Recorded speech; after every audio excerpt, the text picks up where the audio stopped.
Yeah, my mother is also from Indonesia and my father is from Suriname. So they contacted me monthly if I want to play for Indonesia or for Suriname. Kita sedang menunggu surat-surat, ya, belum mendapatkan surat-suratnya karena kecintaan kepada tentu merah putih, ya, punya darah Indonesia, dan tentu tidak ada komersial dalam arti, ya, memang ini kemauan mereka gitu. Kita cukup hati-hati. PSSI percepat proses naturalisasi Jayden Osterwolde. John Hertman optimistis bahwa Garuda guncang FIFA Matchday Juni.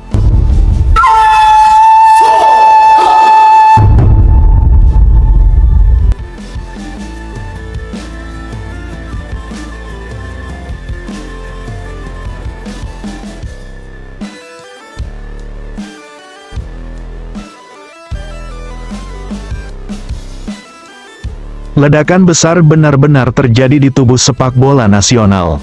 Tanpa banyak basa-basi, PSSI resmi menggeber proses naturalisasi Jayden Osterwolde demi memperkuat timnas Indonesia dalam agenda super penting FIFA Matchday. Keputusan ini bukan sekadar strategi, ini adalah pernyataan perang bahwa Garuda siap naik level dan mengguncang dunia. Langkah kilat ini diambil bukan tanpa alasan. Nama Osterwolde saat ini tengah meroket di Eropa setelah tampil konsisten bersama Fenerbahce. Bahkan, raksasa Ligue 1, Paris Saint-Germain, dikabarkan sudah memasukkannya dalam daftar belanja. Situasi ini membuat PSSI tak punya pilihan selain bergerak cepat sebelum talenta emas berdarah Indonesia itu direbut oleh kekuatan besar Eropa atau bahkan dilirik serius oleh timnas Belanda. Dengan nilai pasar yang menembus ratusan miliar rupiah dan kontrak panjang hingga 2028, perekrutan Osterwolde jelas bukan perkara mudah. Namun, PSSI tampaknya siap all out. Sinyal kuat diberikan, Indonesia tak lagi sekadar menunggu, tapi kini aktif berburu pemain kelas dunia. Kabar panas ini langsung disambut penuh antusias oleh pelatih anyar Garuda, John Hertman. Sosok yang dikenal sebagai arsitek kebangkitan Kanada, itu terang-terangan mengaku sangat bahagia dan optimis dengan kehadiran Osterwolde. Ini adalah tipe pemain yang kita butuhkan, cepat, agresif, cerdas membaca permainan, dan punya mental juara. Dia bisa mengubah wajah pertahanan kita secara instan, tegas Hertman. Tak berhenti di situ, Hertman bahkan mengeluarkan pernyataan yang langsung membuat publik merinding. Kami tidak datang ke FIFA Matchday hanya untuk bermain, kami datang untuk menang dan mengejutkan semua orang, ujarnya penuh keyakinan. Performa Osterwolde sendiri memang sedang berada di titik puncak. Ia baru saja tampil heroik saat membantu Fenerbahce menumbangkan rival bebuyutan, Galatasaray, di ajang Piala Super Turki.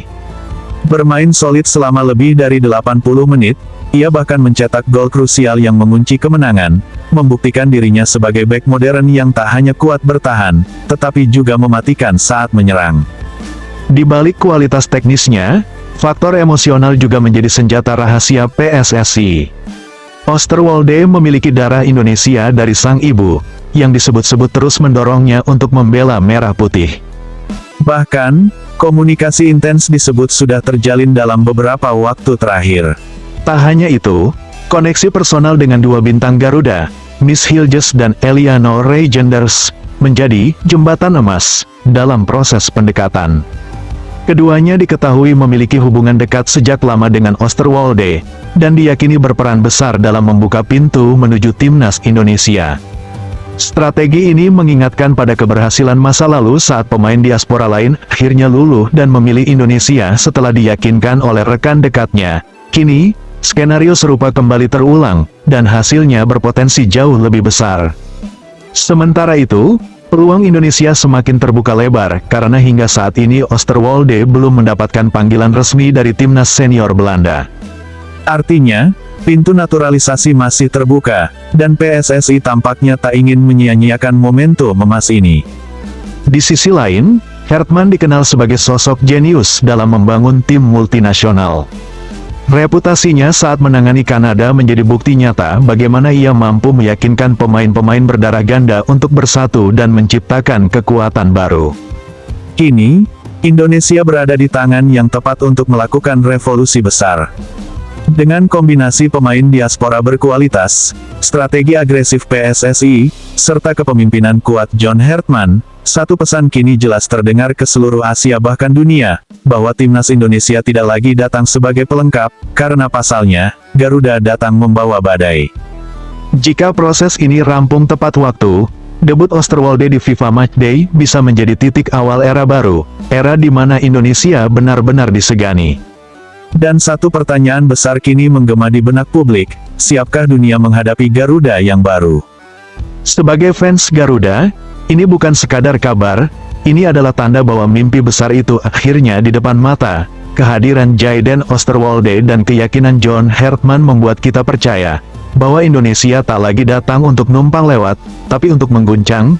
Kita pernah diremehkan, tapi sekarang saatnya membalas. Jika momen itu tiba, saat Oosterwolde mengenakan merah putih, dunia akan tahu, bahwa Garuda telah berubah, dan siap menerkam.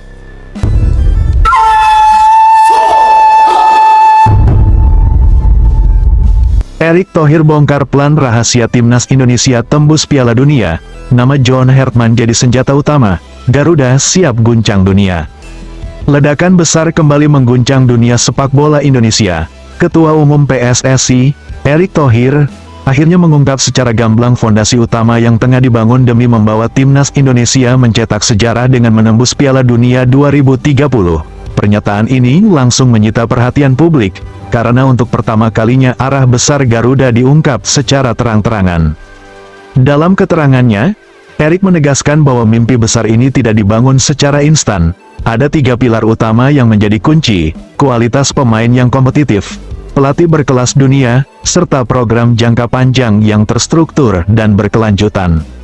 Kalau kita bicara Piala Dunia, tidak bisa setengah-setengah, semua aspek harus kuat dan berjalan beriringan, tegas Erick dengan penuh keyakinan. Saat ini, ia menilai kualitas skuad Garuda sudah menunjukkan perkembangan pesat, kombinasi pemain muda potensial, pengalaman pemain senior, serta tambahan kekuatan dari diaspora membuat timnas Indonesia mulai memiliki identitas permainan yang jelas. Namun di balik optimisme itu, Erick juga mengingatkan ancaman serius yang bisa menghambat laju timnas, cedera pemain kunci. Jangan sampai kita kehilangan pemain karena cedera panjang. Itu bisa merusak keseimbangan tim dan mengganggu progres yang sudah dibangun, ujarnya dengan nada tegas.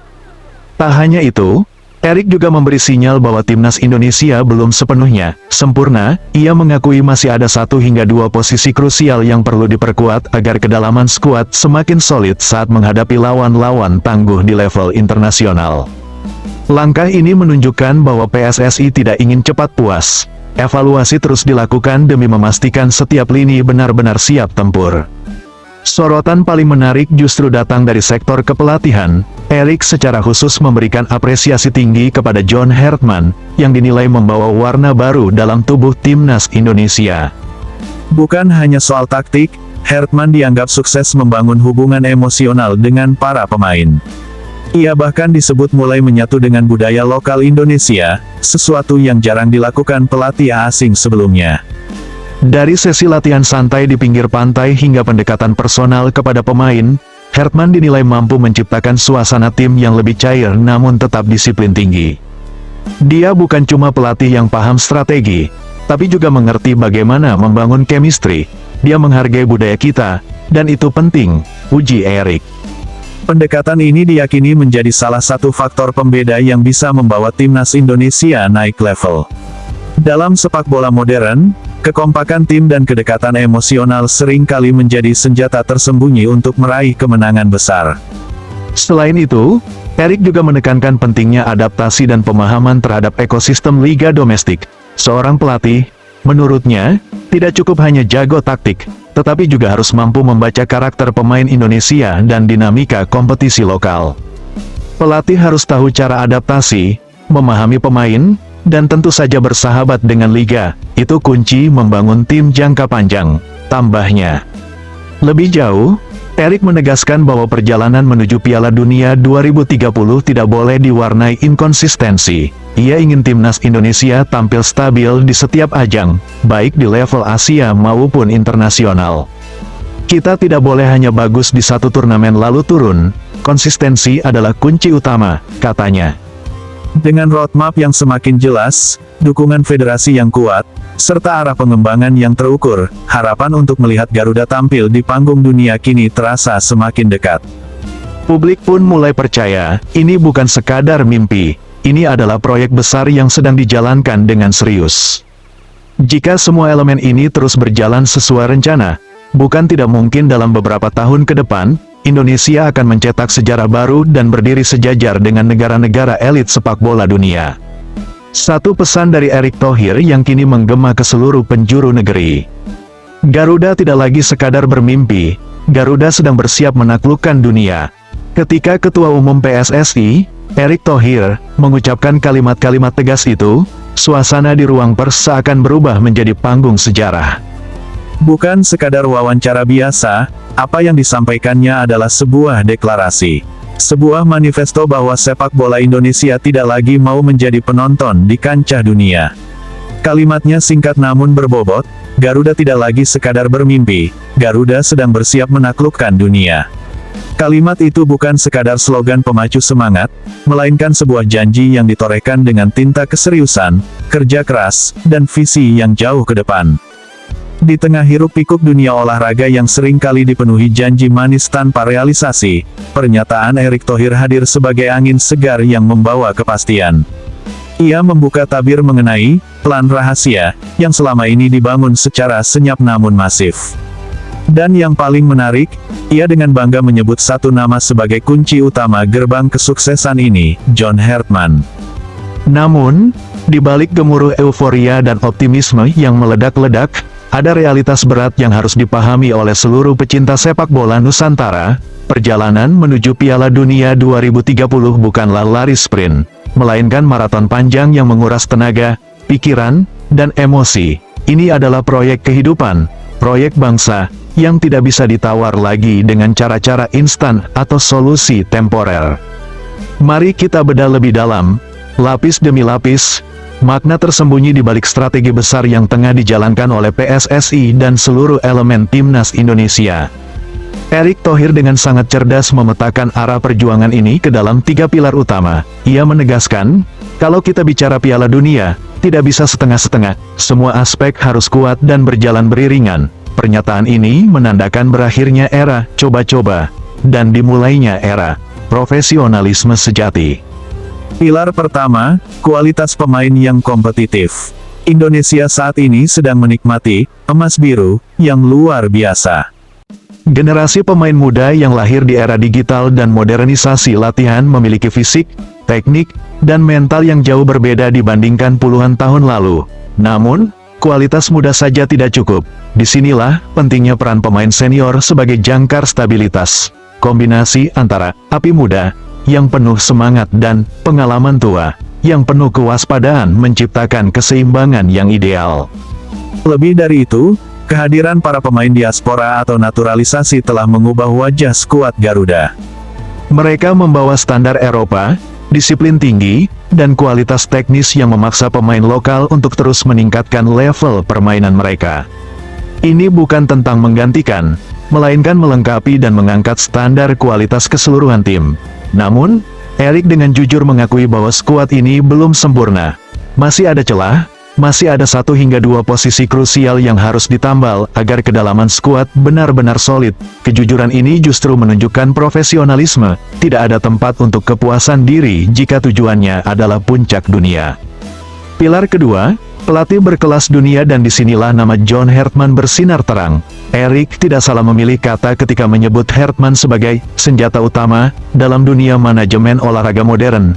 Peran pelatih bukan lagi sekadar orang yang memberi instruksi di pinggir lapangan. Pelatih adalah manajer, psikolog, ahli strategi, dan sekaligus pemimpin tim. John Hartman datang bukan dengan gaya tuan asing yang angkuh dan jauh dari pemain. Ia datang dengan pendekatan humanis. Erick menyoroti satu hal yang sangat istimewa, kemampuan Hartman membangun hubungan emosional dan adaptasi dengan budaya lokal. Bayangkan, sesi latihan santai di pinggir pantai, pendekatan personal satu persatu, hingga usaha memahami cara pandang orang Indonesia. Ini adalah faktor yang sering kali terlupakan namun sangat krusial. Sepak bola adalah permainan 11 lawan 11. tapi di atas kertas, kekuatan fisik dan teknik bisa dihitung. Namun, faktor chemistry, kekompakan, dan ikatan batin antara pelatih dan pemain adalah hal yang tidak terukur, namun sangat menentukan hasil di lapangan. Ketika seorang pemain merasa dihargai, dimengerti, dan merasa bahwa pelatihnya adalah bagian dari keluarga mereka, maka performa yang dikeluarkan akan melampaui batas kemampuan biasa. Hartman berhasil menciptakan suasana tim yang cair namun tetap disiplin tinggi. Ia paham bahwa memaksakan budaya barat secara mentah-mentah tidak akan berhasil di Indonesia. Ia harus beradaptasi, ia harus menyerap semangat Garuda, agar ia bisa mengarahkan Garuda terbang lebih tinggi. Pilar ketiga, program jangka panjang yang terstruktur. Ini adalah poin paling penting yang membedakan era ini dengan masa-masa sebelumnya. Selama puluhan tahun, sepak bola Indonesia sering kali berjalan tanpa arah yang jelas. Ganti ketum, ganti sistem, ganti pelatih, ganti strategi.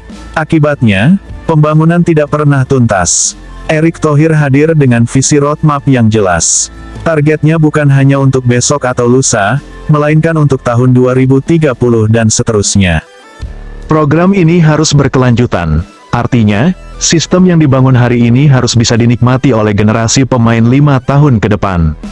Struktur akademi, scouting, hingga manajemen tim nasional harus berjalan otomatis seperti mesin yang diminyaki dengan baik. Konsistensi menjadi kata kunci. Kita tidak boleh hanya bagus di satu turnamen lalu turun.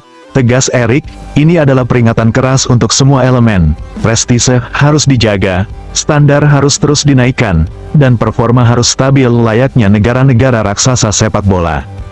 Namun, dalam perjalanan menuju puncak, tidak ada jalan yang mulus. Erick Thohir dengan sangat realistis mengingatkan tentang ancaman terbesar yang bisa menggagalkan seluruh rencana matang ini, cedera. Jangan sampai kita kehilangan pemain karena cedera panjang. Itu bisa merusak keseimbangan tim dan mengganggu progres yang sudah dibangun. Kalimat ini terdengar sederhana, tapi memiliki makna yang sangat dalam. Dalam skuad yang sedang membangun ritme permainan, kehilangan satu pemain kunci bisa ibarat kehilangan gigi taring. Tidak hanya soal kualitas yang hilang, tapi juga kehancuran pola permainan yang sudah dibangun berbulan-bulan. Oleh karena itu, manajemen kebugaran, medical team yang canggih, dan metode latihan yang mencegah risiko cedera menjadi prioritas yang setara dengan latihan taktik. Timnas Indonesia kini harus diperlakukan layaknya klub kelas dunia. Setiap otot, setiap sendi, setiap kondisi mental pemain harus dipantau dengan detail. Karena di level internasional, satu kesalahan kecil akibat kondisi fisik yang tidak prima bisa berakibat fatal pada hasil pertandingan. Selain cedera, musuh terbesar lainnya adalah mentalitas yang naik turun. Erick menekankan pentingnya stabilitas. Banyak tim Asia yang mampu mengalahkan tim kuat secara mengejutkan, namun gagal mengulanginya di pertandingan berikutnya karena mental yang rapuh. Indonesia harus keluar dari jerat itu. Untuk tembus Piala Dunia, kita harus menjadi tim yang ditakuti lawan karena konsistensinya. Lawan harus tahu bahwa menghadapi Indonesia dimanapun, kapanpun, akan selalu menjadi pertandingan yang sangat sulit dan melelahkan. Mari kita berhenti sejenak untuk mengagumi sosok yang kini menjadi sorotan utama, John Hartman. Nama yang dulu mungkin asing di telinga sebagian orang, kini menjadi pahlawan yang diharapkan bisa mengukir sejarah. Apa yang membuat Hartman begitu istimewa di mata Erick Thohir? Jawabannya terletak pada pendekatannya yang holistik. Hartman datang dengan membawa ilmu sepak bola modern dari Kanada dan Selandia Baru, tempat ia melatih tim nasional wanita dan pria dengan sukses besar. Tapi ia tidak membawa ego, ia membawa kerendahan hati untuk belajar. Erick menyebutkan bahwa Hartman mulai menyatu dengan budaya lokal. Ini adalah revolusi dalam dunia kepelatihan asing di Indonesia. Banyak pelatih hebat gagal di Indonesia bukan karena kurang pandai, tapi karena gagal beradaptasi dengan karakter pemain dan lingkungan. Pemain Indonesia dikenal memiliki hati yang besar, semangat juang yang tinggi, namun butuh sentuhan personal agar bisa melebur sepenuhnya dengan instruksi pelatih. Hartman memahami hal ini. Ia tidak hanya melihat pemain sebagai alat untuk mencapai kemenangan, tapi sebagai manusia yang memiliki perasaan. Ketika ia melakukan pendekatan personal, ketika ia mau tersenyum dan bercanda di sesi latihan namun tegas saat pertandingan, ia sedang membangun kepercayaan diri kolektif. Ia sedang menanamkan keyakinan bahwa kita bisa. Di tangan Hertman, taktik bukan lagi sekadar diagram di papan tulis. Ia mengajarkan filosofi permainan. Ia ingin timnas Indonesia memiliki identitas. Apakah itu permainan menyerang yang agresif, pertahanan yang solid, atau transisi yang cepat?